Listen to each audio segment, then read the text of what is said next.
பொதுவாக இட்லி அவிக்கிறது ஒரு சில பேருக்கு கைவந்த கலையாக இருக்கும். ஆனால் ஒரு சில பேருக்கு என்ன தான் பண்ணினாலும் இட்லி மட்டும் வரவே வராதுன்னு சொல்லுவாங்க. அவங்களுக்கு ஒரு சில டிப்ஸ் சொல்கிறேன், பார்த்துட்டு ட்ரை பண்ணி பாருங்கள். கண்டிப்பாக நல்லா வரும். இட்லிக்கு மாவாட்டுறப்போ அரிசி உளுந்தோட அளவு ரொம்ப முக்கியம். அரிசியோட அளவு 4 பங்குனா உளுந்தோட அளவு 1 பங்கு தாங்க இருக்கணும்.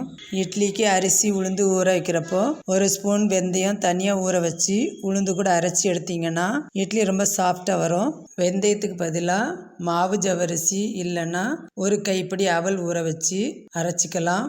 இந்த ரெண்டில் எதை ஊற வச்சு அரைச்சாலும் அரிசி அரைக்கும்போது அது கூட சேர்த்து அரைச்சிருங்க. உளுந்து ஊற வைக்கும்போது 1.5லேருந்து 2 மணி நேரத்துக்கு மேலே ஊற வைக்க வேண்டிய அவசியம் இல்லை. ஊற வைக்கவும் கூடாது.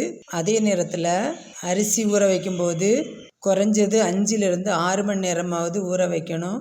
உளுந்த மாவு அரைக்கும்போது கொஞ்சம் கொஞ்சமாக தண்ணி தெளித்து உளுந்த மாவை அரைச்சிக்கணும். கெட்டியாக அதுவும் சாஃப்டாகவும் பஞ்சு போல் இருக்கிற மாதிரி மாவு இருக்கணும்.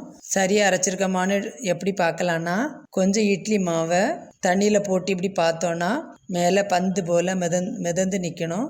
இது போல் இருந்துச்சுன்னா நாம் சரியாக அரைச்சிருக்கோன்னு தெரிஞ்சுக்கலாம். சில பேருக்கு இட்லி மாவு சரியாக புளிச்சு வராது. அவங்க என்ன பண்ணலான்னா, ஒரு இளநீ தண்ணி இல்லைன்னா ஒரு தேங்காயில் உள்ள தண்ணி எடுத்து இட்லி மாவோட கலந்து வச்சிங்கன்னா நல்லா புளிச்சு வரும்.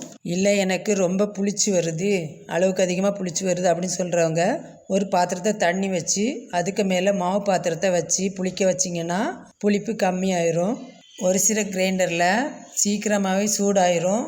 அதை குறைக்கிறதுக்கு அவங்க என்ன பண்ணணும்னா, மாவு அரைக்கிறப்போ கொஞ்சமாக ஐஸ் க்யூப்போ அல்லது கூல் வாட்டர் சேர்த்து அரைச்சிங்கன்னா மாவும் சூடாகாது, ரொம்பவும் புளிச்சு போகாது. அடுத்து இட்லி ஊற்றுறப்போ தண்ணி கொதிநிலை வந்த அப்புறமா தான் இட்லி ஊற்றணும். அப்படி இல்லைன்னா இட்லி சப்பி போயிடும், உப்பி வராது. இது கண்டிப்பாக நீங்கள் ஃபாலோ பண்ணி ஆகணும். நான் சொன்ன இந்த டிப்ஸ் எல்லாமே ஃபாலோ பண்ணி பாருங்கள். கண்டிப்பாக இட்லி சாஃப்டாக வரும். புதுசாக சமைக்கிறவங்களுக்கு இது ரொம்பவே யூஸ்ஃபுல்லாக இருக்கும்னு நம்புகிறேன். ட்ரை பண்ணி பாருங்கள் ஃப்ரெண்ட்ஸ். தேங்க்ஸ் ஃபார் வாட்சிங்.